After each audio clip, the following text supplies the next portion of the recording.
So now that you understand that, why women are more susceptible to cellulite, why they get it and men don't, you can kind of understand now some issues around how we attack this. So let's talk a little bit how we attack this. Well, one of the things that we can do is we can burn the fat inside here. So if we reduce the fat here, we're going to reduce the appearance of the dimpling on the cell's surface because we're going to shrink these pockets. They're not going to swell up. It would be kind of like taking a sponge and a handkerchief and a whole bunch of other stuff and sticking it in your pocket and seeing that pocket grow versus pulling those things out. So what we are doing is the first thing that we can do here, number one, is we take care of the fat. We have to burn the fat that is inside there.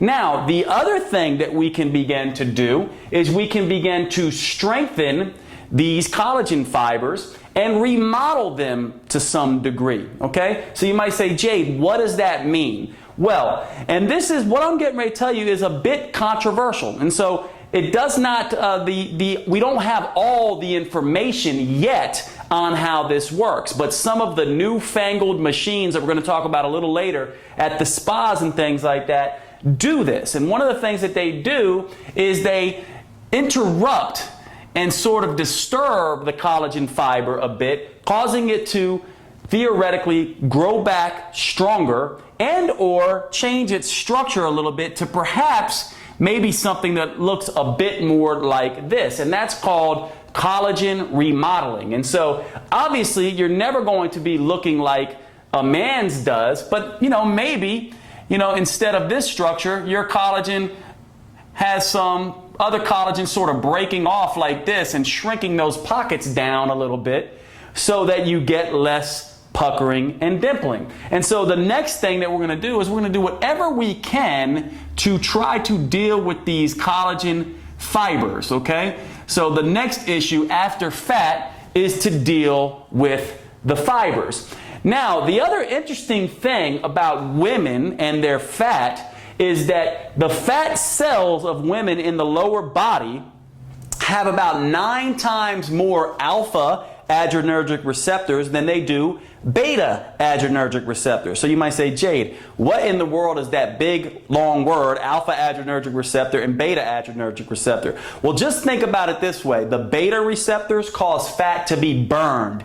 Beta for burned. And the alpha receptors inhibit fat loss. So think alpha for anti-burn, B for burn, A for alpha, anti-burn. So if you have more alpha receptors in your fat cells, you're going to be slow to release that fat. If you have more beta cells, you're going to be fast to release that fat. So you might say, what does this mean? This is the reason why you can go on a marathon running program, some women, and lose weight from your bust and your hips, your bust and your waist, but never lose weight from your hips. This is the reason why, because these alpha adrenergic receptors. So the next thing we need to do here is we need to do several things.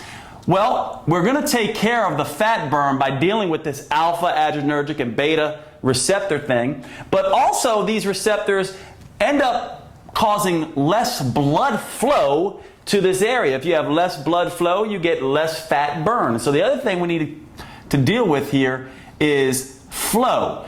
Blood flow, increased blood flow to the area. The other thing that happens is when you have good, solid blood flow through the area, through these fat tissues, through these fat cells, is you get less fluid buildup. Because another thing that can happen is fluid can build up in these pockets as well. And this is why oftentimes cellulite can change a little bit. Because you might be like, well, wow, my cellulite doesn't look as bad today as maybe it did the other day. Because that has an awful lot to do with fluid. And so the blood flow effect is going to help us deal with some of the fluid effect as well. And that's why that some women and some of these spa treatments can make your cellulite look less in one treatment. It's not that it's burning a bunch of fat, it's that it's dealing with the fluid and pushing fluid out of here. And so we're going to be dealing with that as well. And then the other thing that we're going to be doing, and the final thing we're going to be doing, is really doing something to tighten and build this muscle layer. Obviously, if we can tighten and build and increase muscle here, well, the fascia or soft collagen tissues here, these connective tissues, connect to these collagen tissues, and if we can tighten this, we can tighten these and reduce the appearance of cellulite. This is why women who have strong muscular buttocks oftentimes have less cellulite on their butts, right? So that's the other thing we're going to do. So we're going to firm as well. In other words, we're going to do specific exercises to tighten this area here. And so you really can see there's 4 areas here, the 4 F's of decreasing cellulite. 1 is burn the fat.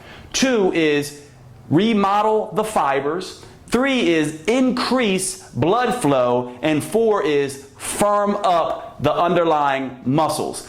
If we can accomplish that, we can begin to make a difference in cellulite. So let's get started with going through how we do each of these. The first thing we're going to be covering is how to burn the fat from the area.